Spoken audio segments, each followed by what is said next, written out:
Жақсы балалар, ой болса, барлығымыз ұялы телефонымызға жіберген сілтемені алайық. 4-х платформасында сіздерге тапсырма берілген пазл әдісі арқылы бүгінгі сабақтың тақырыбын анықтаймыз. Уақыт 2 минут.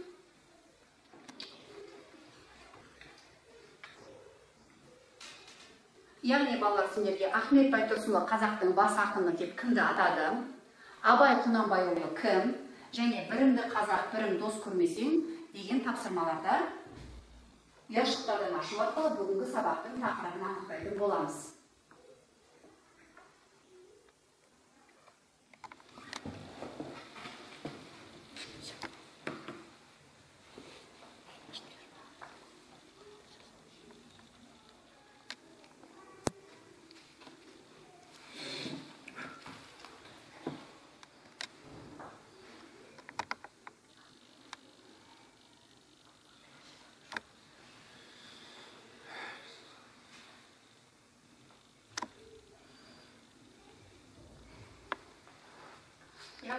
Жақсы балалар, ой болса тақтаға назар аударайық. Сендерде осы сурет шықты ма? Бүгінгі сабақтың тақырыбына сай өз ойларыңды, болжамдарыңды айтсаңыздар.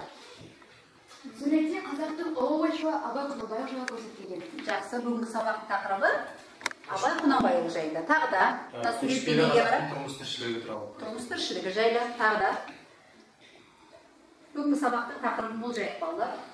Ауылдың тұрмыс тіршілігі. Ауылдың тұрмыс тіршілігі бейнеленген. Тағы да Қазақылық.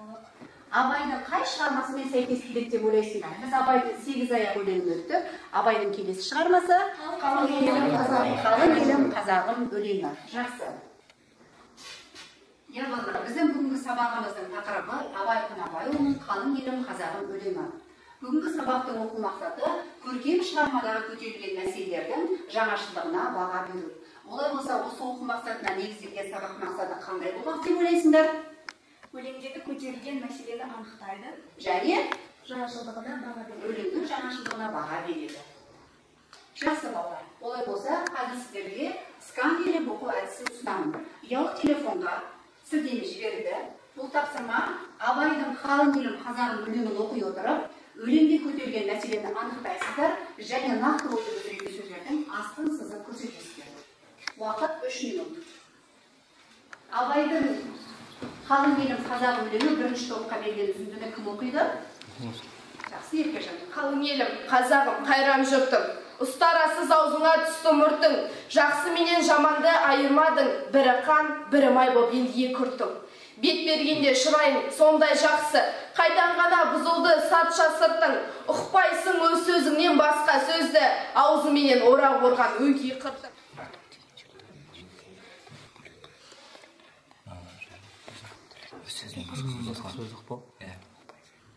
Жасымен жаманды айырмадың? Жасымен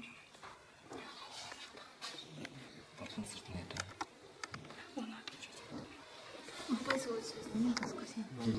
Я, оны алтыншы сөз. Өзімдікі де яғни өзім ауылды. Бір күндікті не деді, бір күн. Я, оны білген. Ал екінші топтағы өлеңнен үзінді оқиық. Ал жақсы шыңға. Ағайын жоқ нәрседен етер бұртың, оныңда алған жоқ па құдай құлқын. Бірлік жоқ, береке жоқ, шын-пейіл жоқ, сапырылды байлығын, баққан жоқын. Бастамай қолдан малға талас қылған, күш сынасқан күндестік бұздау шыққан. Оңалмай ойда жүрсе осы қырдың, әр жерді жазылмай ма жаным тырқын. Өте жақсы. Бірлік жоқ, береке жоқ, шын-пейіл жоқ. Малға талас қылған.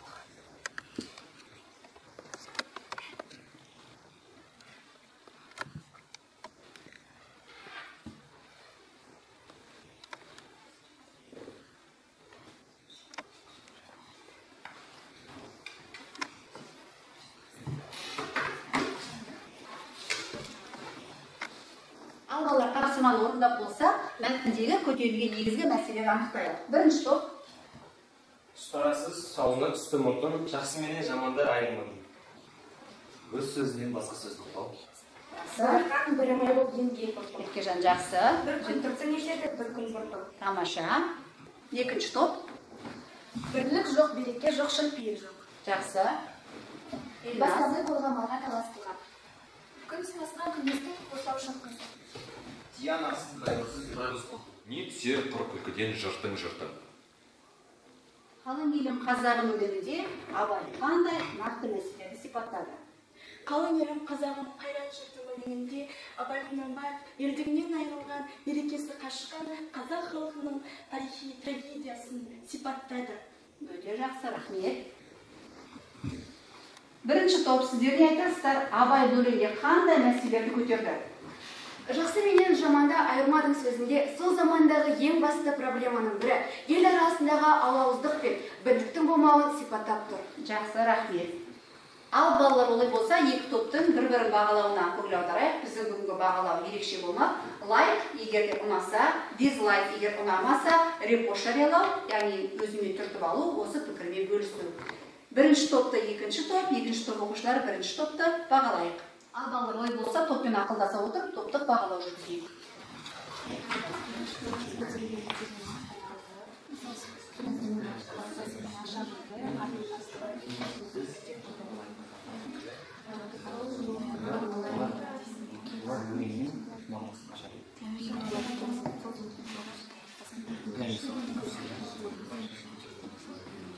Уақыт 1 минут аяқталды.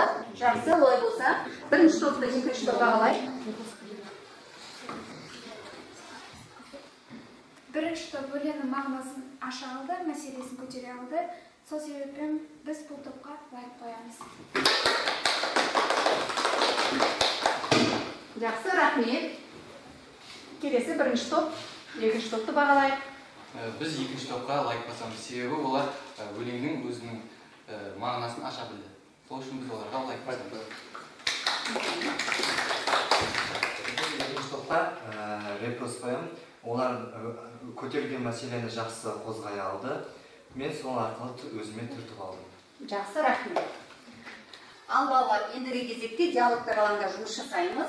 Берілген түп кестесі әдісі бойынша өлеңде көтерілген мәселені қазіргі өмірмен байланыстыра отырып жұмыс жасайтын боламыз, иә? Сіздердің назарларыңызға бірнеше мәселелер ұсынып отыр. Өз ойларыңызды талқылаңыздар ортада. Уақыт 5 минут.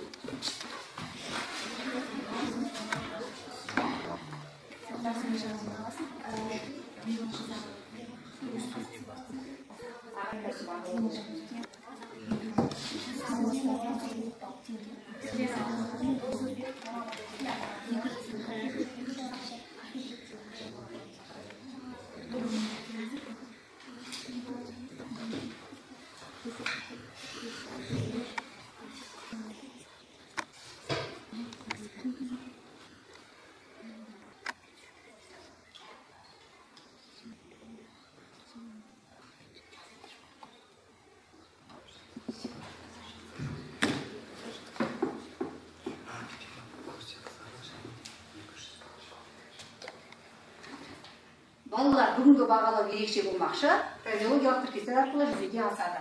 Олай болса, көтерілген мәселені анықтай отырып, қазіргі өмірмен байланыстырып, ойларыңызды айтсаңыздар. Қанеке қай топ? Ал Қанеке қай топтың оқушылар жылдамдық танытады? Екінші топ. Ал жақсы, Сұлтан айта ғой. Адам баласы кішкентай кезінен жақсылыққа да жамандыққа да бірдей бейім жаратылған.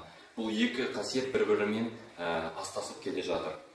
Содан кейін қазіргі таңда жақсылық пен жамандықты ажырату оңай іс емес. Жақсы, Сұлтан, осы алған бетінен қайтпа. Ал айта ойындар. Өз сөзінен басқа сөзді ұқпайтын адамдар қазіргі таңда жетерлік. Соның салдарынан өзінің бұрыс жолға түсіріп, өзінің өмірін құртып алады. Жақсы, Айбек, талабың тауда екен. Тапсырманы жақсы орындадың. Рахмет. Қазақ халқының бейғамдығы. Қазіргі заманда қазақ халқында бейғамдық та аз емес. Менің ойымша, той думан қуатын емес, білім қуатын заман. Жақсы, рахмет. Мерейің үштен болсын елназ. Ал бірінші топ не айтасыздар? Егізшілік пен көрсетсарлық. Қазіргі таңда пайда мен мансапқа қызығатын егізшілік пен көрсетсарлық көбейіп барады. Жақсы, рахмет. Қанат, осы алған бетінен қайтпа. Қанатжан. Өз пайдасына шамадан тыс қамқорлық жасау, яғни өз мүддесін басқа адамдардың мүдделеріне жоғары қою деген. Жақсы, тапсырманы жақсы орындадың, рахмет. Балдар, келесі кезекте біз өлеңнің жаңашылдығы неде? Бүгінгі сабақтағы оқу мақсатына қаншалықты қол жеткізе алдық? Попус формуласы әдісімен жұмыс жасаймыз. Яғни пікір, сол пікірге сай дәлел, оған мысал және қорытынды ой. Топты орындауға 5 минут уақыт беріледі. Қане кеске кірсін.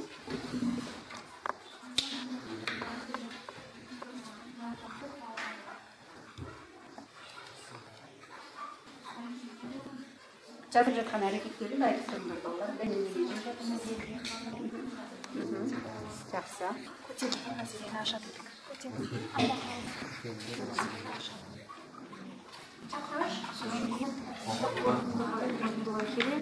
Біз абай өлеңді өз жаңашылдығы абай өлеңінің құндылығы әлде өз құндылығын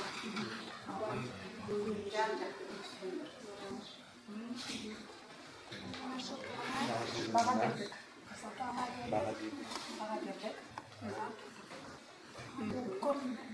Қорытынды.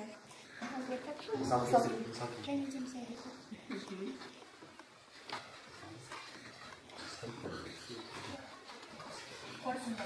Балалар, ой болса, қазір бәріміз Гүлназым Попус формуласын талдауын тыңдап көрейік. Попус формуласы бойынша бүгінгі сабақты талдау. Пікір.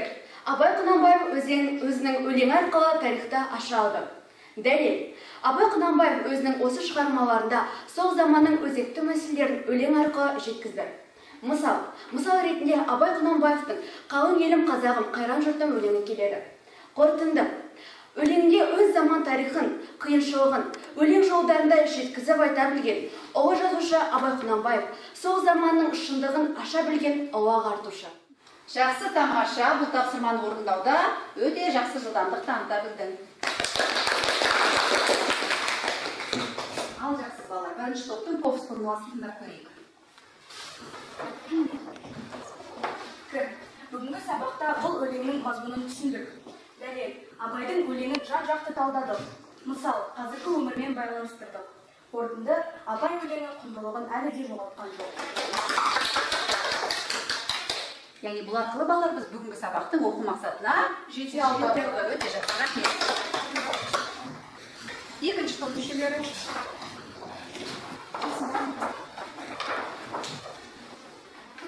Біз оқу мақсатына толық қол жеткіздік. Дәлел, қалың елім қазағым өлеңдегі көтерілген мәселені аша алдық. Мысалы, Абай өлеңінің жаңашылдығына баға бердік және мысал келтірдік. Қорытынды, бұл өлең әлі де өзекті. Әлі де өзекті, яғни өз өзектігін жойған жоқ. Ал екінші топтың Попус формуласын тыңдайық. Пікір, біз оқу мақсатына толық қол жеткіздік. Дәлел, қалың елім қазағым өлеңдегі көтерілген мәселені аша білдік. Мысалы, Абай өлеңінің жаңашылдығына баға бердік және де мысал келтірдік. Бұл өлең әлі де өзекті. Бұл өлең әлі де өзектігін жойған жоқ. Жақсы, рахмет балалар. Балалар, олай болса бүгінгі сабаққа кері байланысты 3Q әдісімен алуды жөн көрдім. Тақтада берілген QR кодты сканерлеу арқылы бүгінгі сабаққа кері байланыс берулеріңізді сұраймын.